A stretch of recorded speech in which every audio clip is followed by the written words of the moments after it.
بسم اللہ الرحمن الرحیم صلی اللہ علیہ وآلہ وسلم۔ السلام علیکم ورحمۃ اللہ۔ میری توفیق اللہ ہی کی طرف سے ہے، میں نے اسی پر بھروسہ کیا اور میں اسی کی طرف رجوع کرتی ہوں۔ تمام تر تعریفیں اللہ رب العالمین کے لیے جو تمام جہانوں کا پروردگار ہے۔ بعد اللہ رب العزت کی تعریف کے لاکھوں کروڑوں درود و سلام بجانب خاتم النبیین حضرت محمد صلی اللہ علیہ وآلہ وسلم پر۔ اللہ رب العالمین کا بہت بڑا احسان کہ اس نے ہمیں اپنے محبوب خاتم النبیین حضرت محمد صلی اللہ علیہ وآلہ وسلم کا امتی بنایا۔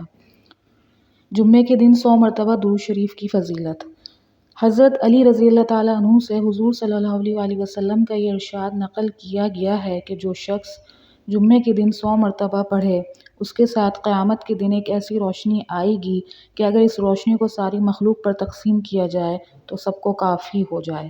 علامہ سخاوی نے ایک دوسری جگہ حضرت انس رضی اللہ تعالیٰ عنہ کی حدیث سے حضور علیہ السلام کا یہ ارشاد نقل کیا ہے کہ جو شخص مجھ پر ایک بار درود بھیجے اور وہ قبول ہو جائے تو اس کے 80 سال کے گناہ معاف ہوتے ہیں۔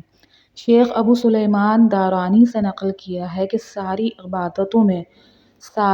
عبادتوں میں مقبول اور مردود ہونے کا احتمال ہے، لیکن حضور صلی اللہ علیہ وآلہ وسلم پر درود شریف قبول ہی ہوتا ہے، اور بھی بعض صوفیہ سے یہی نقل کیا ہے۔ کتاب فضائل درود شریف۔ اللہ پاک بات کو سمجھنے کی اور عمل کرنے کی توفیق عطا فرمائے۔ اپنے نبی خاتم النبیین حضرت محمد مصطفیٰ صلی اللہ علیہ وآلہ وسلم کو پہچانیے، ان سے محبت کیجیے اور خوب درود و سلام کا تحفہ بجانب خاتم النبیین حضرت محمد مصطفیٰ صلی اللہ علیہ وآلہ وسلم کی خدمت اطہر میں دل و جان سے پیش کیجیے۔ السلام علیکم ورحمۃ اللہ۔